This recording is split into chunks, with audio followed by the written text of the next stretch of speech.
Oi, eu sou Yasmine e a partir de agora você está convidado para uma conversa em família.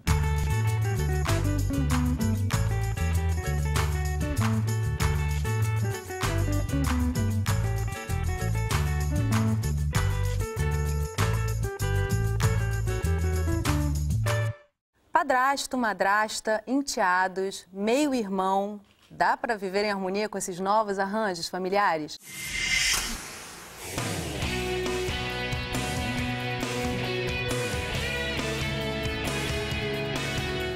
Sair pra quê? Não pode sair. Outros namorados nem pensar, hein, mamãe?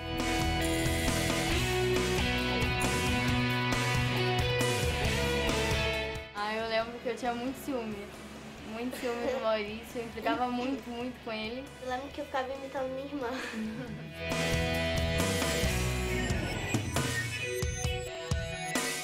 Nunca tive irmão mais velho, homem também. É legal.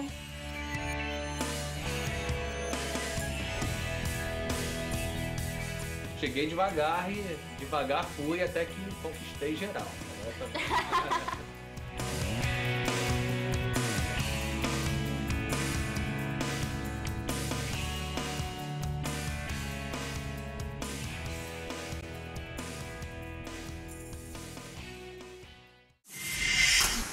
É sobre esse modelo tão comum de família, a família reconstituída, que eu converso hoje com a Sofia, filha do Carlos e enteada da Dani, com a Miriam, que tem 2 filhos, uma neta e é terapeuta de família, e o José Paulo, que é padrasto da Isabel e da Carolina, pai do Birajara e também tem uma filha chamada Isabel. Reconstituição familiar, né, gente? Junção de vários membros de famílias diferentes, uma nova família. Como é que se reconstituiu a sua família, Sofia?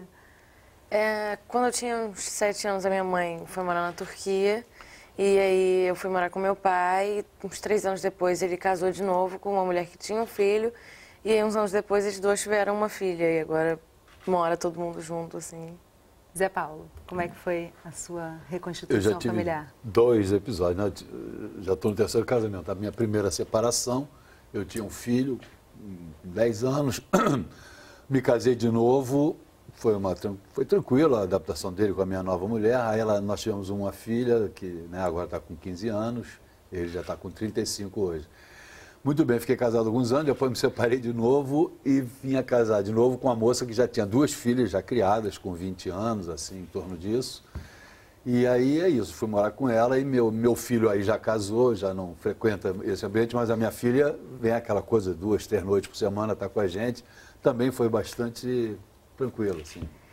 Miriam, é um formato muito comum?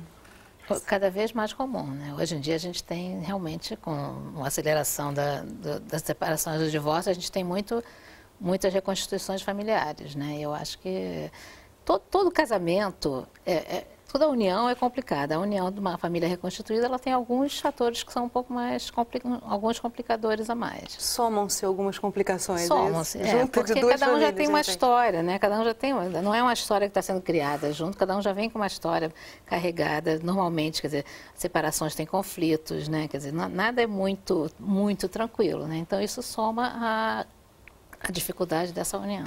Bom, o Maurício penou para conseguir ganhar a confiança das meninas. Vamos ver como é que foi. Que lembrança que vocês têm desse momento da vida de vocês? Eu lembro que eu tinha muito ciúme do Maurício, eu implicava muito com ele. Como é que era essa implicância? Eu fazia cara feia quando ele chegava, não gostava explicitamente. Eu lembro que eu ficava imitando minha irmã. Você ia na onda dela?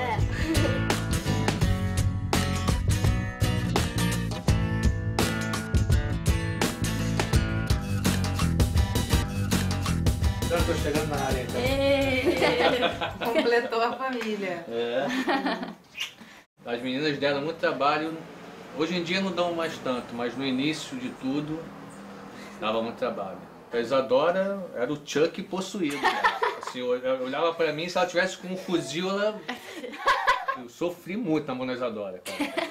Tipo, a gente ia pra praia, tava todo mundo, eu via lá de longe, eu via todo mundo animado, não sei o quê. Aí eu chegava, né, de mansinho, quando me viam, mas parecia que iam pro enterro. Fechou o tempo na praia. Fechava o tempo, quero ir embora. grudava na mãe, não deixava eu chegar perto, entendeu? Eu olhava, fazia uma graça, vamos tomar um não sei o quê. Não, não sei o quê. Sim. Mas agora também essa mulherada toda só cuida de você, né? Um monte de mulher pra cuidar de você. E eu cuido delas também, é a troca. Vamos lá. A família é isso, pô. Eu acredito que essa dificuldade maior, até talvez no começo dessa reconstituição, como é que foi para você, Zé Paulo? Foi tranquila essa entrada nessa nova família? Olha, foi paulatina, né? Quer dizer, a filha mais velha deu um certo problema, a filha da minha mulher, né? Porque elas eram órfãs, enfim. Aí uma entrada de um homem ali, no lugar do pai que tinha falecido, tinha já uns 2, 3 anos, já quando eu comecei a namorar ela. Enfim, ela deu uma rejeitada, mas no social tudo calmo, entendeu? A mãe me contava as questões com essa filha mais velha e tal, mas hoje é uma parceirona, somos amigos à beça, né? Então, teve uma adaptação, mas foi tranquila. Sofia viveu o outro lado disso. Como é que você recebeu sua madrasta? Foi tranquilo? Ah, foi. Eu era pequena, ela era muito legal comigo, eu sempre gostei dela, nunca tive... Ciúme, não? Não, não. Esse começo é muito delicado, né? Sempre é delicado, Miriam. Muito delicado, porque eu acho que eu queria deixar claro, quer dizer, antes de ter uma família reconstruída, tem uma família separada, né? Quer dizer, tem um momento que é o momento da separação, que é o momento de você contrair, né? Você perde, ou sai a mãe ou sai o pai, então a família contrai. Então, novas relações são estabelecidas e normalmente a mãe ou quem se separou está muito ferido, está muito magoado, e solicita muito o carinho e a proteção dos filhos. E essa proteção dá um poder muito grande às crianças. Elas têm um poder de proteção que é um poder que elas também não querem abrir mão. Então elas vão, que essa coisa não deixava chegar perto da mãe. Quer dizer, a mãe solicitou essa proteção. Na hora que ela não estava mais precisando, ela precisa ter muita sabedoria para saber abdicar disso. Quer dizer, eu convivo com pacientes que não namoram sem ter o acordo das filhas. E as filhas não podem ter esse poder de dizer quem a mãe vai namorar ou não. Zé Paulo falou que as meninas já eram mais velhas e que a entrada na família foi tranquila. Agora, tem alguma tática, assim, você diria para uma pessoa que está iniciando uma nova família? Não. Eu acho que cada história é cada história.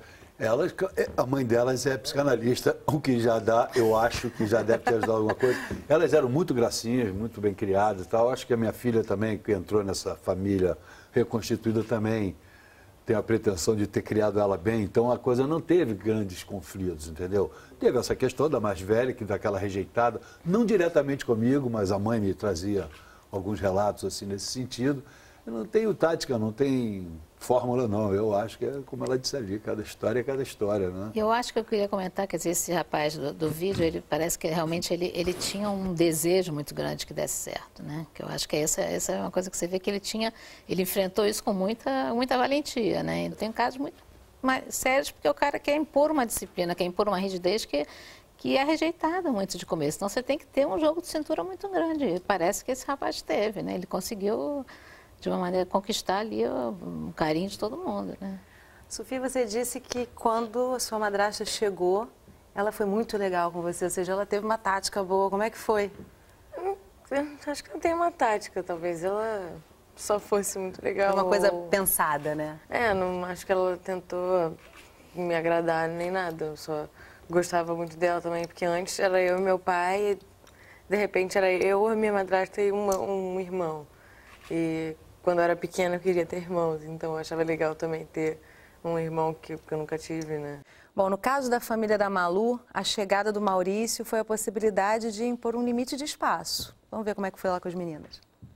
O Maurício entrou no nosso ambiente, que era um ambiente que já estava pré-estabelecido, mas a entrada dele configurou em várias mudanças de comportamento e de rotina. Muito mais televisão, que o Maurício gosta de ver televisão, eu particularmente não sou muito. O jogo de futebol reinando, todos os documentários e tudo que for referente a futebol. O espaço mudou totalmente. Quer dizer, elas continuam aqui direto, nesse quarto, e você tem que ficar o tempo todo pontuando. Olha só, teu quarto lá no outro lado. Essa mudança foi uma mudança bem importante, assim, para mim, particularmente, em relação às minhas filhas.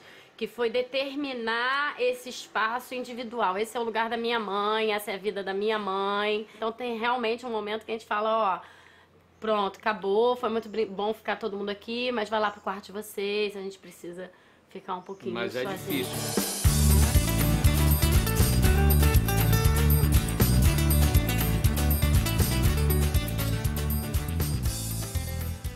Sofia, se sente limitada na relação com seu pai de uma forma positiva com a presença da sua madrasta? Você sentiu alguma coisa dessa forma, assim? Só me mudei a casa que eu morava.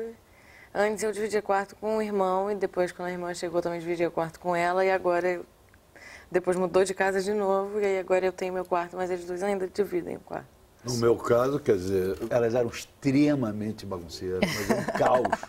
O quarto delas era um negócio assim.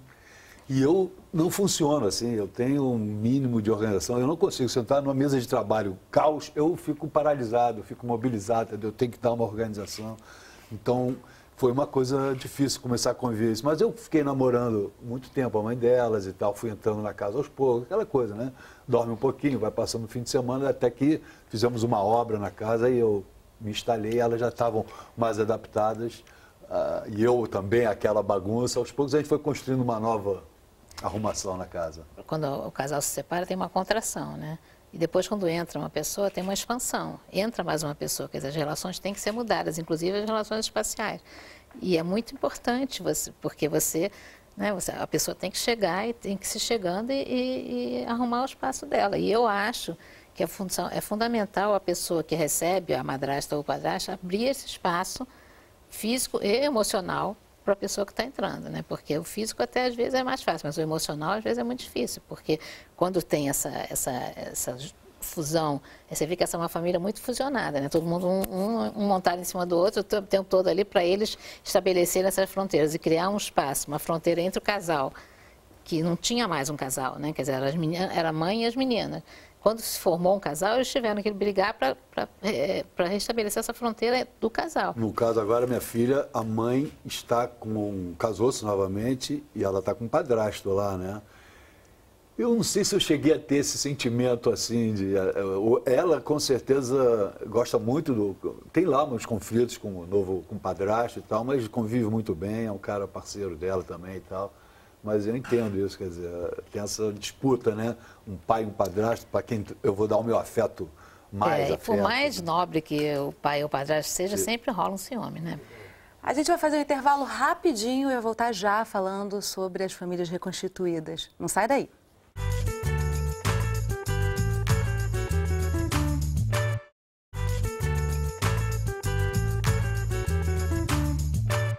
Estamos de volta conversando sobre as famílias reconstituídas. Eu converso hoje com a Sofia, o Zé Paulo e a Miriam.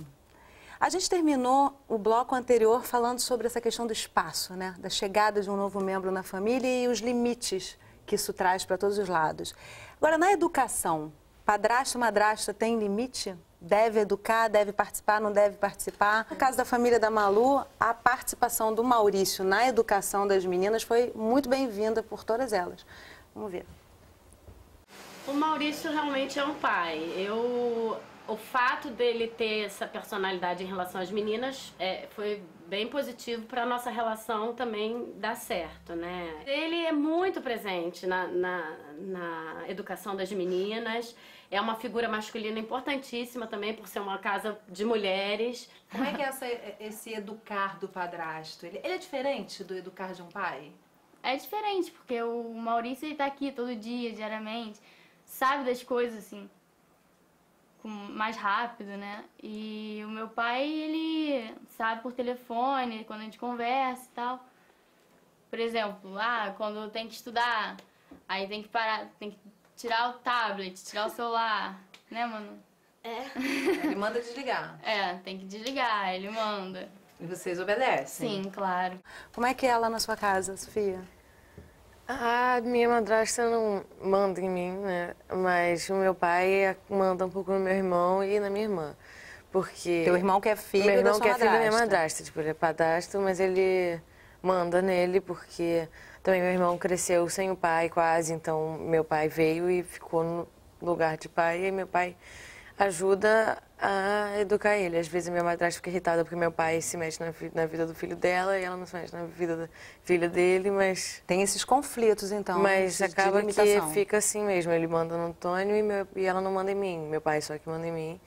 E a minha mãe, né? Mas a minha mãe não tá aqui, então... Como é que é isso, Miriam? Existe Eu ideal? tenho um pouco de restrição com esse termo mandar, né? Porque, na verdade, não é mandar, mas se você está vivendo junto, se a família está convivendo junto, tem algumas regras de funcionamento, tem algumas regras de convivência que devem ser estabelecidas, que todo mundo que está morando junto tem que seguir. O que eu vejo muito é que, por exemplo, há uma convivência normal, o padrasto dá palpite, não dá palpite, manda, e de repente surge uma situação, um conflito, em que a mãe se vê desautorizada, aí tira a autoridade do padrasto, por exemplo. E isso gera muita mágoa, né? Eu acho que a pessoa, você está lá tentando fazer tudo do bom e do melhor, de repente vem alguém dizendo, você não manda em mim, você não é meu pai, você não é minha mãe, é uma coisa muito complicada, quer dizer, então é uma situação muito delicada. Eu acho que isso é uma das coisas mais geradoras de mágoa, de conflito na família, é isso. Talvez até o aprendizado pregresso, né? Vivências anteriores tragam também essa delimitação, esse entendimento de até onde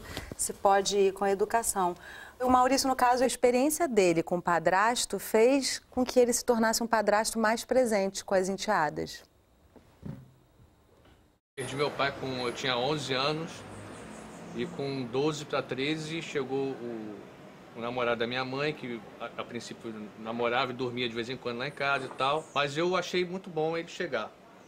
Só que ele chegou e depois de um tempo eu achei que ele fosse, né, se chegar mais e de repente ter uma atitude mais de querer participar mesmo da educação, e não foi o que aconteceu. Ele ficou totalmente ausente.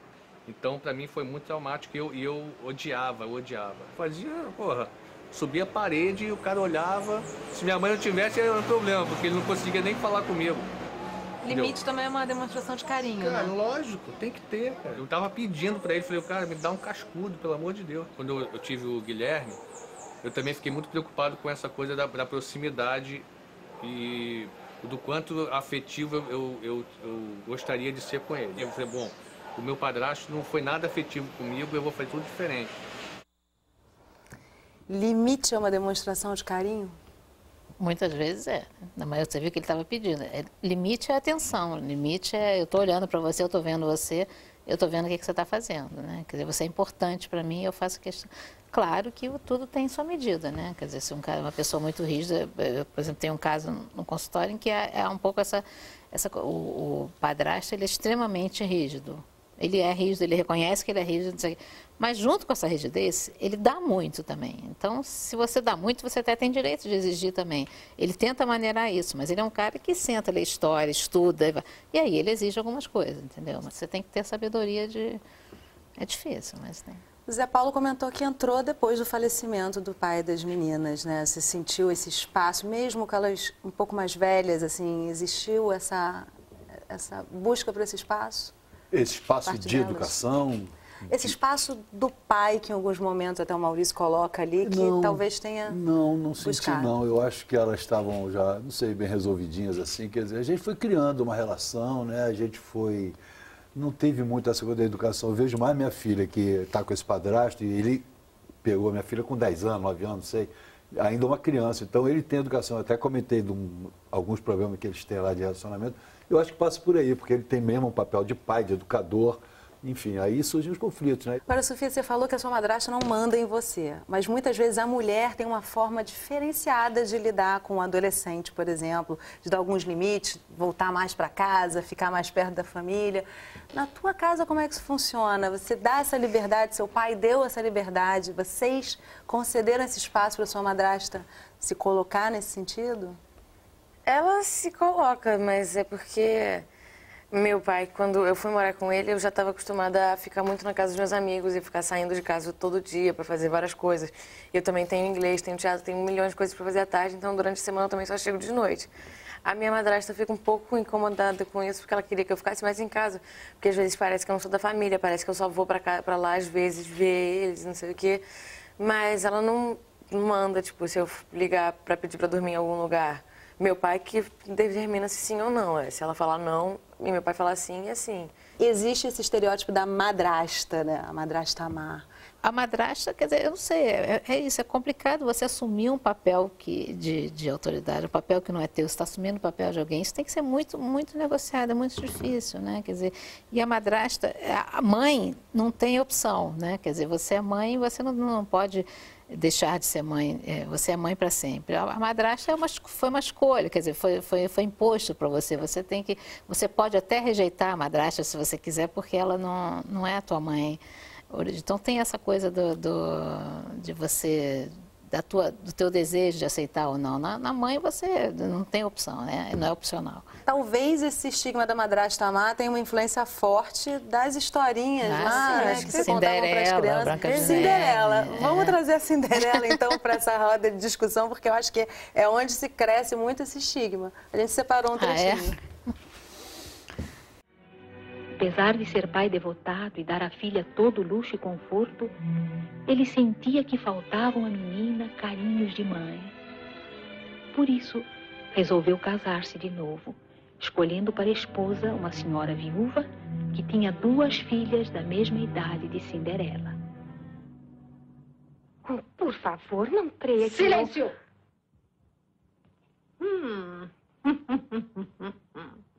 Acho que tem tempo de sobra para... Eu só queria dizer... Cale-se! Então, essa daí não tem como dizer que não é uma madrasta má, né? Essa aí é bem claro que ela realmente não dava espaço. Tua geração, Sofia, ainda tem muito esse estigma da madrasta má? Ou hoje em dia isso já está um pouquinho mais... Está mais leve essa relação? Acho que sim. Eu nunca tive isso. A minha madrasta ficava rindo quando ela falava, tipo... Ah, vai comer isso aqui que você não gosta, a sua madrasta má e tal. Ela fazia umas piadinhas, mas eu nunca pensei em madrasta como madrasta má, na verdade. Meu filho, pequenininho na escola, tinha um coleguinha que já era o pai separado, ele casou de novo, então ele tinha uma madrasta que ele chamava de boadrasta. E eu fiquei achando o máximo aquilo. Disse que realmente refaz esse mito, né, esse tabu da madrasta, da pessoa má e autoritária. Né? Esse estigma. Disse, que legal, o garoto adorava a madrasta. Você tem um cliente, um paciente que é um padrasto muito rígido, mas ele dificilmente ficou visto como um padrasto mau. Por que com o homem isso não se delimita dessa forma? Eu não sei se não tem isso do padrasto, porque Deus me perdoe, todos esses casos de abuso sexual, não sei o que, tem sempre um padrasto envolvido, tem um estereótipo também dessa coisa do padrasto que é um pouco complicada, e até isso pesa um pouco nas relações, nas novas relações, esse pavor assim da relação do padrasto quando as filhas são mulheres, tem um certo tabu sobre isso. A gente trouxe um exemplo também de uma madrasta que tem uma ótima relação com o enteado, não interfere na educação, tem um outro acordo com o pai. Vamos ouvir essa história. Bom, quando eu entrei nessa família, na verdade, eu conheci o Minoa quando a primeira vez que eu fui para o Espírito Santo, porque ele morava no Espírito Santo com a mãe. Conheci todo mundo junto, a mãe, o Minoa, a irmãzinha. E ele foi sempre muito carinhoso comigo, ele é um menino super carinhoso e super atencioso. Na minha relação com o Minoa, eu nunca tive a pretensão e nem a vontade de ser mãe dele. Muito pelo contrário, eu me coloco muito como amiga.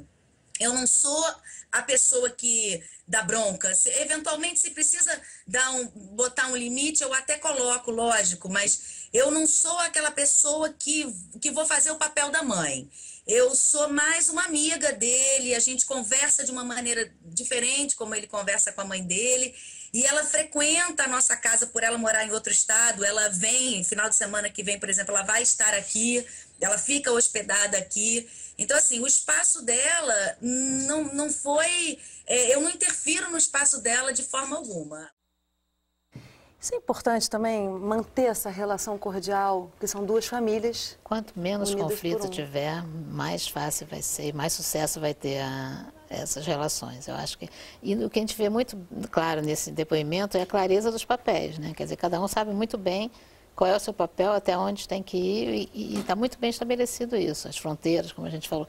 Então, eu acho que é isso, ela sabe que ela não tem, quer dizer, ela tem a mãe, e ela é um complemento, ela complementa o papel, ela não se propõe a isso, né? Nem o pai pediu para ela ser isso. Eu tenho, por exemplo, sei se cabe agora, eu tenho um caso, por exemplo, que quase causou um pouco a separação do casal, que o pai tem um filho de 8, 9 anos, e aí começou de uma maneira que mora com a mãe, e o pai começou a trazer muito, interferiu tremendamente na relação dos dois, até que causou ela não aceitava esse menino, por exemplo, então causou a separação de um casal que estava junto há 10 anos, tem também você tem que ter o timing, né? Você tem que saber como, isso tem que ter muita clareza das propostas, das relações. Acho que é isso. Convivência e negociação, né, gente? O que fica para vocês de mais tocante nessa vivência em família?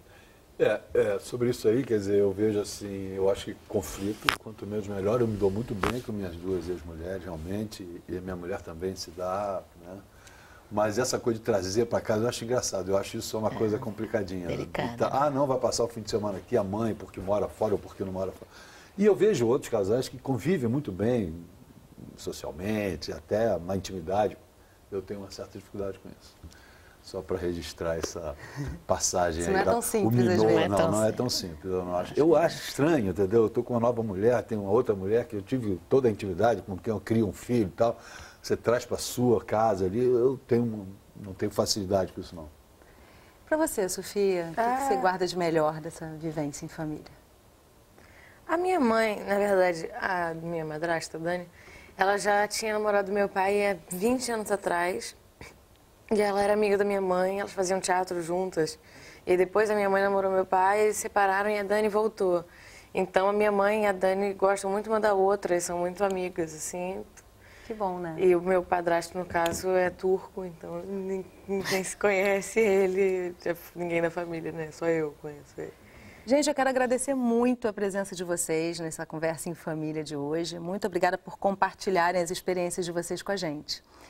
E obrigada a você que acompanhou a gente de casa ou pela internet. Na nossa fanpage no Facebook você fica por dentro dos nossos próximos programas e pode enviar comentários e depoimentos. Participe! E até o próximo Em Família.